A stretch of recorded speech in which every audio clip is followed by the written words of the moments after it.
So I'm about to teach a little child right here, and there's two very important games that I like to apply for teaching really young students, and this could range from ages 4 to 6, maybe even younger, 3 to 5. And there's two games. So the first game it involves finger numbers and finger placement on the keys. But what I do not use the piano to begin their practice piano playing experience. By the way, this is Pat's piano playing, and we're gonna be discussing what games to apply to young children when you're teaching them. And this could be applied if you're a parent and you want to have them begin playing the piano. And if you're a teacher also, if you find yourself like teaching piano, I recommend these two games that are very effective for children. And I go about it like this. So when I'm teaching a small child, I do not have them play on the piano first. First, I start talking to them about their fingers and their finger numbers. And it might be kind of technical in terms of their numbers, but I do just apply that technicality, the finger numbers. As we all know, finger numbers remain as 1 for the thumbs, 5 for the pinkies, and the rest are the inner ones. 1, 2, 3, 4, and 5. But what I like doing is I actually use the board. Oh, let me bring it. So let's say that I am using this board right here. Sorry.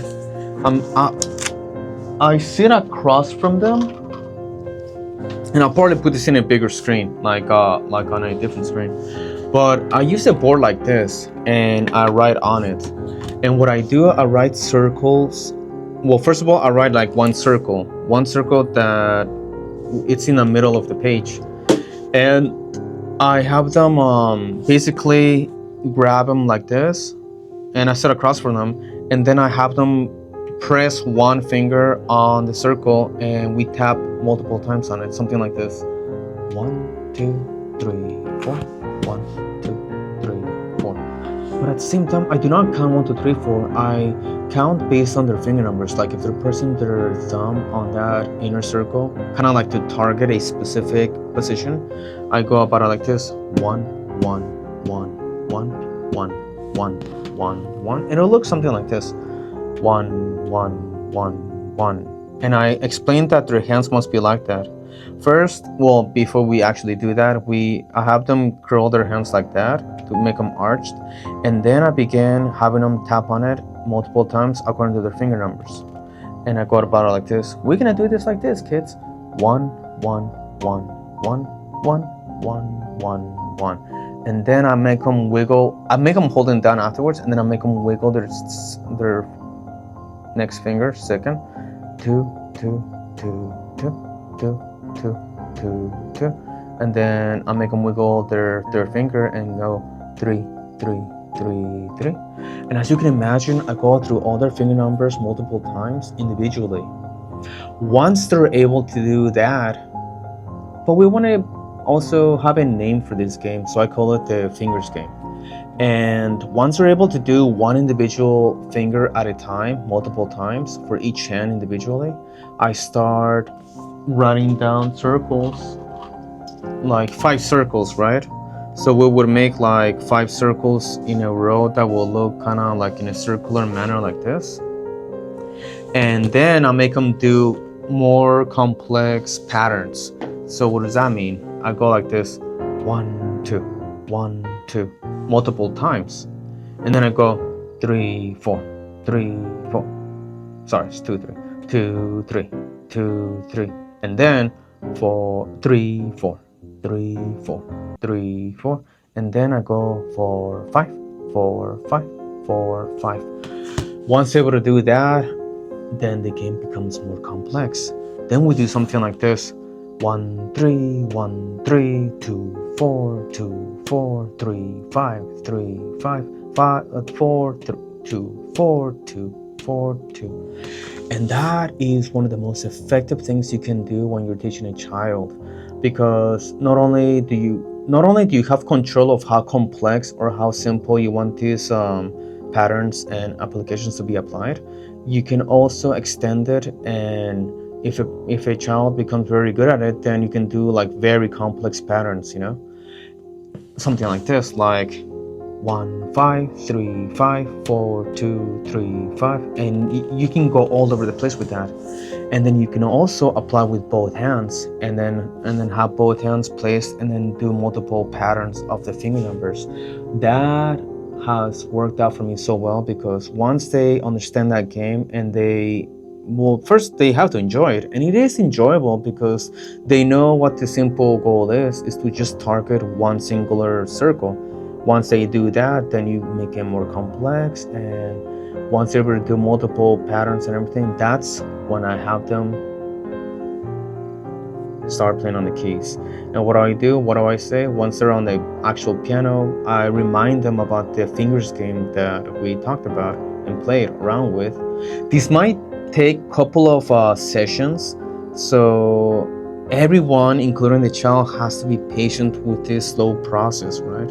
The progress is slow, but it is very, very strong, because afterwards I tell them, oh, just like the finger games, you can place your number one finger on this key, and then now it just becomes like a natural movement, and they're able to play it. Well, they have a very they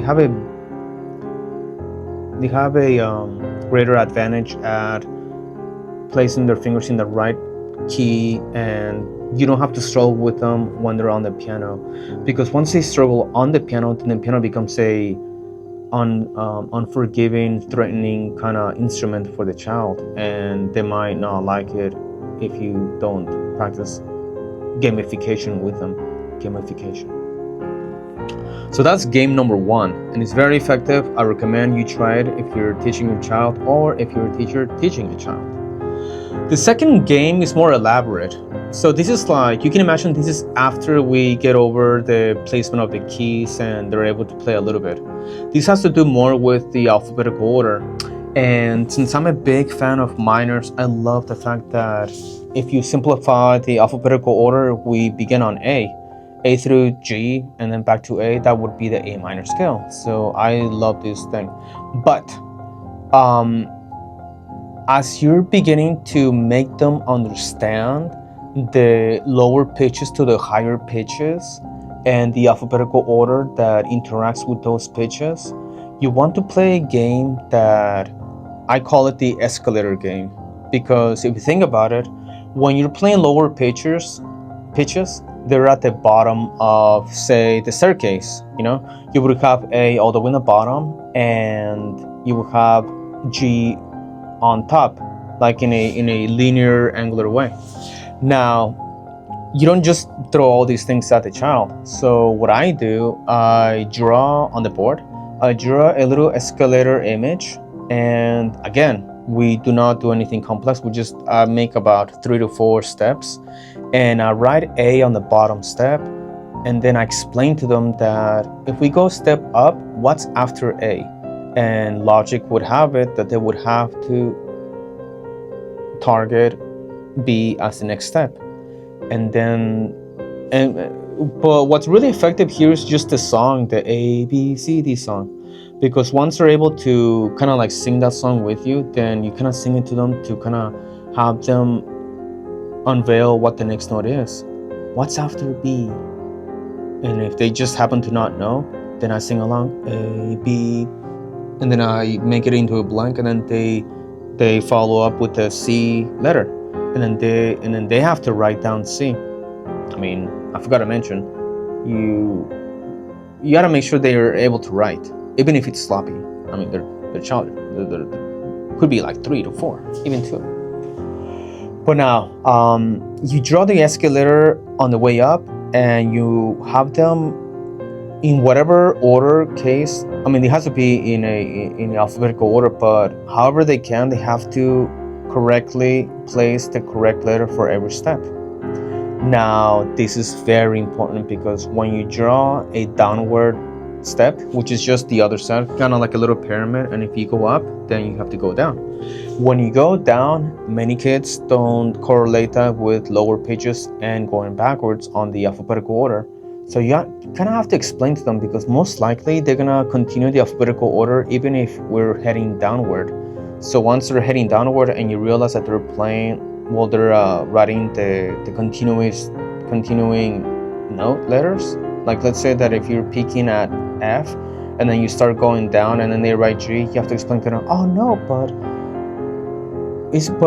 but if you write down like a pyramid staircase, then E is going to be revealed to be on the other side as you're going down. So you have to explain to them that when we go down, we go backwards because we're still on the step of the E step. And then, oh, now we're on the D step. Oh, now we're on the C step. So you have to make them understand that when you go up, you're going forward, and when you're going down, you're going backwards.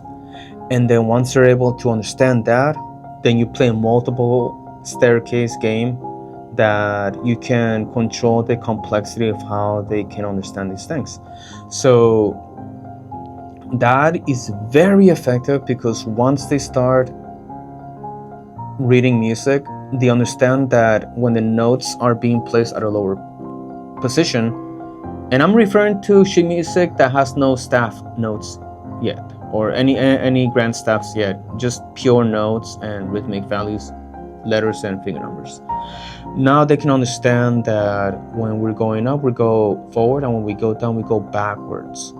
And after that, then you can actually help them begin playing actual piano music, and you got all the hard things out of the way in the beginning with this gamification of concepts for beginning playing piano.